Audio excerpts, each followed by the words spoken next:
Hi, everyone. Thank you for tuning in to this episode of In Just One More Thing.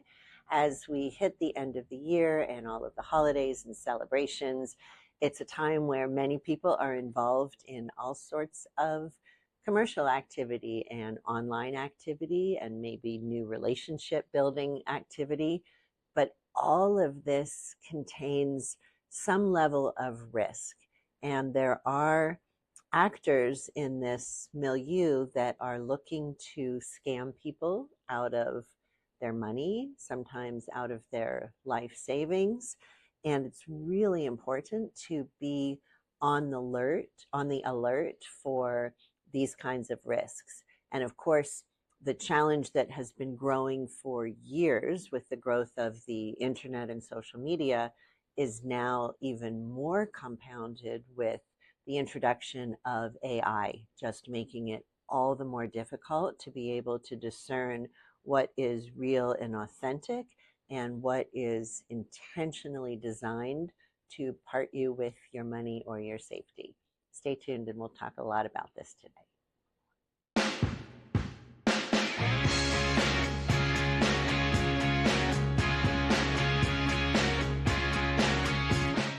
I'm back and delighted to introduce my guest today, who is Deputy Sheriff Robert Yee. And please stick around for my conversation with him about all the ways in which we are at risk of being scammed. I am back with Deputy Yee, and we are talking about some of the challenges around the holiday season. Of course, so many of us think about gifting to our loved ones and the shopping that goes with us, but that's not necessarily always a wholly positive experience. Can you tell us about some of the risks that you think Sure. are associated with this end of the year commercial frenzy? Scams are prevalent over the holiday, Supervisor. And if we take a look at scams in general, scams is a big problem. It's a $17 billion problem in this country, Oh, and it's wow. growing by 30% a year. Wow. Are we talking online scams or in person scams or All the above. all ways to trick people out of their Yes, money, yes. essentially? And even more important is to take a look at further into the numbers. 60% of the victims are seniors. And guess which state has the most victims from scam? It's California. So in many ways, we're in ground zero of scams. Wow. But let's take a closer look and put a face to some of the scams. Okay. As recently as 2 weeks ago, there was a woman in San Jose. Her name is Mrs. Locke. This is a public story. Okay. Mrs. Locke, a San Jose resident, a widow, confides in her friend that she's lonely. And her friend suggests that she go online and meet a particular man. And it's not uncommon that people go online for romance. And in the course of communicating with this man, Mrs. Locke starts to develop, she believes, a romantic relationship with this man. And over the course of many months, she believes she has a romantic relationship with this man. Oddly enough, they never meet in person. And in the course of this relationship, this man convinces Mrs. Locke to invest in cryptocurrency. Initially, it's tens of thousands of dollars. All of a sudden, it's hundreds of thousands of dollars. And all of a sudden, her entire IRA account is drained. But add insult to injury, this man convinces Mrs. Locke to take a $300,000 loan against her condo to make further investments. Sadly enough, it's later discovered that this is fraud. The money is transferred overseas. Unfortunately, it's gone forever. This is a classic example. So she has no recourse. Unfortunately, the money's gone. And it's gone in part because the money is wire transferred to an overseas bank. And this is a classic example of what's called a romance scam. Mm-hmm. The danger signals are there's no meeting in person, no physical meeting. Okay. There's a discussion of money. And the discussion of money is, I need money. I love you. I need money because I need an airline ticket. I need a visa paid for. Can you help me pay for my medical bills? There's always some reason. But it's also important how they ask for money as another danger signal. They ask for money via wire transfer gift cards, Mm-hmm. or cryptocurrency, bitcoins. And these are all financial instruments that are difficult to track. Originally, they were legitimate technologies. Mm-hmm. Right? There's legitimate reasons why we have these financial instruments Right. like wire transfer. So what the criminals have done is they've twisted it for a criminal purpose. So these are some of the danger signals. No physical meeting, request for money, and request for money in difficult to track instruments. During the holiday seasons, there are many scams that come up. And what I tell seniors is be vigilant. Mm-hmm. In the physical world, we're really good at this. In the physical world, when I get a knock on the door, what do? We slow it down. We slow it down because we're in control of opening that door. Right. If we open that door and there's a bad actor on the other side, bad things can happen. The second thing that we do besides slowing it down Mm-hmm. is we look through the people and we investigate. Who's that person? Do I know this person? Am I expecting a call from this person? I can ask questions. Show me your ID. Mm-hmm. What are you here for? Have you scheduled an appointment with me? Let's take that same discipline of slowing it down and investigating and moving into the virtual world of email, instant message, voicemail. We can do the same thing.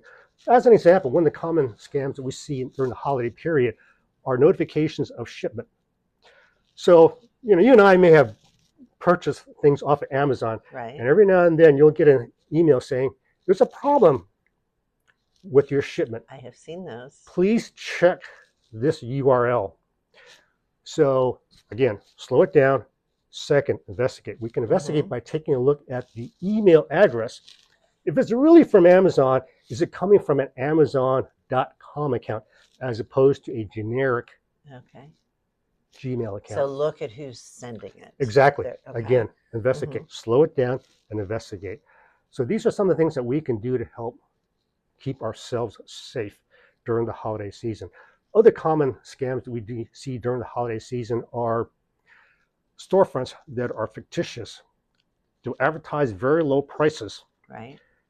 You send their money to them, you'll never see any products. Another common scam are solicitation for holiday seasonal jobs. I got one recently for a work-at-home job. Okay. And it was you would have to send them money? Exactly. Oh, They wanted the management fee. Exactly. So when these companies ask for money, be very, very cautious. Okay. So it's important for us to slow it down and investigate with these two practices, as in the physical world, it will help keep us safe. Slow it down, investigate. Would you go so far as to recommend that people don't do online shopping or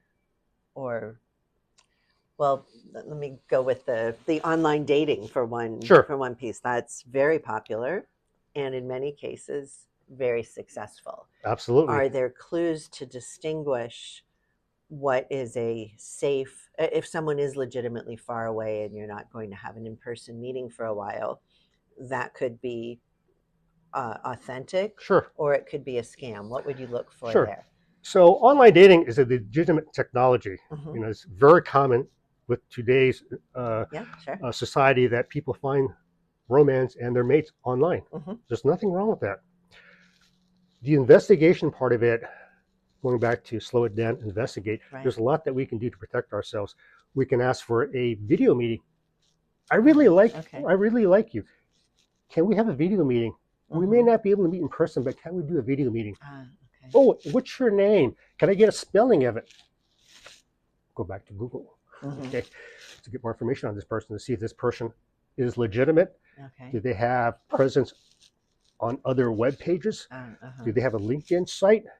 Can I look up their address? Basically, you want to validate that this person is real and this person actually lives in this country. So there's a lot that we can do to make sure that this person is who they say they are. And again, really important. Are they who they say they are? Once we can validate that, then, well, this is probably a legitimate person that I can develop an online relationship with. If someone realizes through a process, whether it's dating or shopping or verifying an account, realizes that they have been scammed, is there any recourse, or do we just have to say, so sad you were duped? So the answer is it depends. Okay. Right? So in the case that the example that I provided earlier with Mrs. Locke, it's very, very challenging because the money is wired overseas. And the person, presumably, whoever that is not traceable either? There's a certain amount of anonymity involved in wire transfers. You can go to a bank overseas. That person can pretty much instantaneously take the money and run, if you will. That's why the criminals like to use financial instruments that are difficult to track. Wire transfer, Bitcoin, that is cryptocurrency, and gift cards. So if you see requests for money in these types of instances, be very, very careful. Okay. There are legitimate reasons to use these technologies. You know, I myself, I manage property. I'm kind of like a side gig. My renters send me money via Zelle, okay, which is essentially a form of wire transfer. That's a legitimate use to use that technology. So, and Zelle seems pretty safe and legitimate, right? It's 100% legitimate. Okay, good. It's actually sponsored by the banks. Okay. Right. So, again, we just need to be careful when we start talking about money. That's really the big thing. Okay. What else, if we are talking to folks in the community, we want them to slow down and investigate. 100%. Try to get a face-to-face, do our own investigation around someone's identity, look at email addresses. What about the resale of stolen property? A lot of what we have heard, particularly around retail theft, is that the key operators are very often not the folks taking something from a store, but the operation that is organizing the resale and the collection of lots of these things. How do you know when you're buying something online that you're not buying stolen goods? Especially since there are so many resale sites. You can buy on your neighborhood, if not next door, those other buy, sell, trade in your neighborhood, clothing resale. How do you know that you're not contributing to that? The short answer is it depends. You don't know. Oh, okay. Well, just take one case an example. There was a recent organized retail theft gang that was busted in this county. Okay. The challenge that we have is that these organized criminal gangs are very well organized. So you have the people that are actually doing the actual theft. Right. They can potentially go through a series of middle people before it reaches the end consumer. The middle people can sell on the streets. They can sell online. They can sell on places like eBay. Right.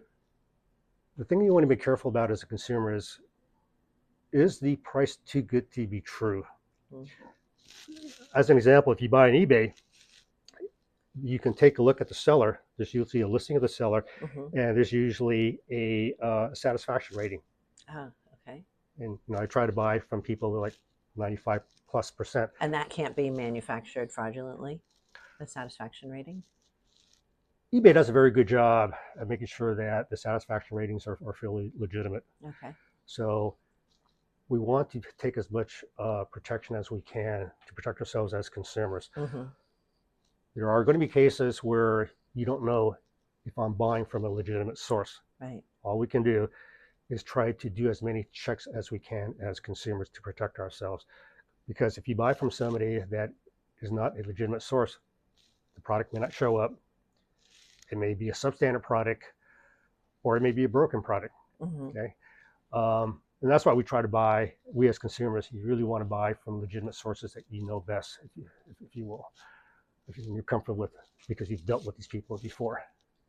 Thank you so much. This really isn't a holiday specific issue. We were talking about it a little bit in the context of holiday shopping and relationship building, but do you see this kind of activity happening sort of evenly throughout the year, or are there spike periods for scams? Scams occur throughout the entire year. Mm-hmm. I myself, just as an average citizen, I get about 3 a day in the form of emails, in the form of instant message, social media, or voicemail. So, which is great because I keep all this and I use it for my content, for my seminars. They don't know you're doing research. They don't know that I keep this for my content to help the community out. And speaking of content, I'm proud to announce that we have 2 seminars coming up, 2 in-person seminars coming up in 2026. Okay. One at the San Jose Community Center in Camden on January the 14th at 12:30, and we're doing another one in Saratoga at the Saratoga Community Center on February the 19th at 1 o'clock. Thank you very much. We will promote both of those. And who's your preferred audience? Who do you hope will come to these seminars? This content is targeted for seniors, but it's really targeted for anybody who's interested in the topic. It can be caregivers, it can be family members, anyone who's interested in this topic. And it pertains to pretty much everybody, not just seniors. But we find that seniors are particularly targeted because the scammers know that seniors have wealth. We've worked hard our entire lives, and we want to help seniors protect that wealth. Right.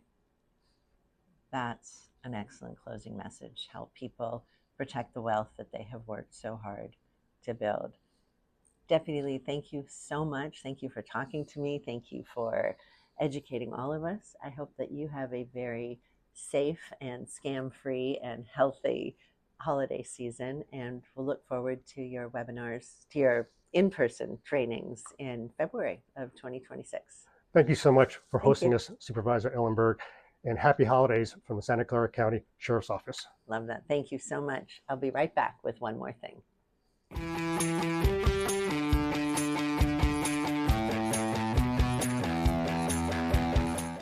And just one more thing I want to share today, again, reflecting on the holiday season.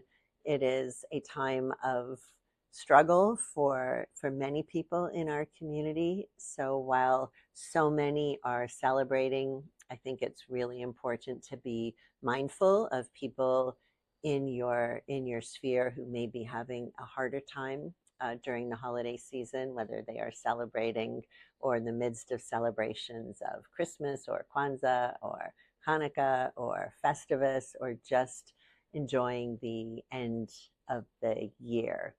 I think most of you, if not all of you, know by now that I am Jewish, which puts me in the Hanukkah category. It's honestly not a major or a very spiritually significant Jewish holiday, but it is one that has always been lots of fun and has lots of very tangible traditions, like lighting candles, playing with a top, enjoying presents, eating foods fried in oil. So I enjoy that at the end of every year, and I hope that however you are celebrating and with whomever you are celebrating, you have a safe and healthy, happy, protected, loved end of year, and I'll see y'all in 2026.